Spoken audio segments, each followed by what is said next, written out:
வணக்கம். இது சகல போட்டி பரீட்சார்த்திகளுக்கு உரிய பதிவு. இதில் 2 பதிவுகள் உங்களுக்கு தரப்பட்டிருக்கின்றன. இதில் ஒன்றினுடைய பகுதியை நான் உங்களுக்கு தரப்போகின்றேன். தனி வாக்கியமாக்குக என்பது அதற்குரிய கேள்வி.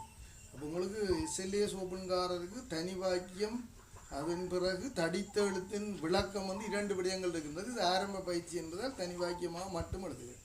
இந்த தனி வாக்கியம் என்பது ஒரே வாக்கியமாக ஆக்குக என்பதாக விளங்கி கொண்டு நீங்கள் செய்தல் வேண்டும். இதில் பிரதான 3 கருத்துக்கள் இருக்கின்றன. பாருங்கள், கவிதைகள் புத்தக வடிவத்திலும் பத்திரிகைகளிலும் நாளுக்கு நாள் பெருகிய வண்ணம் உள்ளன.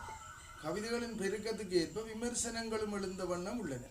எனினும் மேலை நாடுகளில் ஒருவர் ஒன்று செய்தால் அதற்கு 100 விமர்சனங்கள் வந்துவிடும் என்றும், நமது நாட்டில் அந்த அளவு தூரம் அந்த துறை விரிவடையவில்லை என்றும் ஒரு விமர்சகர் எழுகின்றார். ஆனால் விமர்சனம் இதோ பெருகிவிடும், பயம் வேண்டாம். உண்மை கவிதை ஏனைய வரிசைகள் உயிர் தப்புமா என்றுதான் பயம் வருகிறது.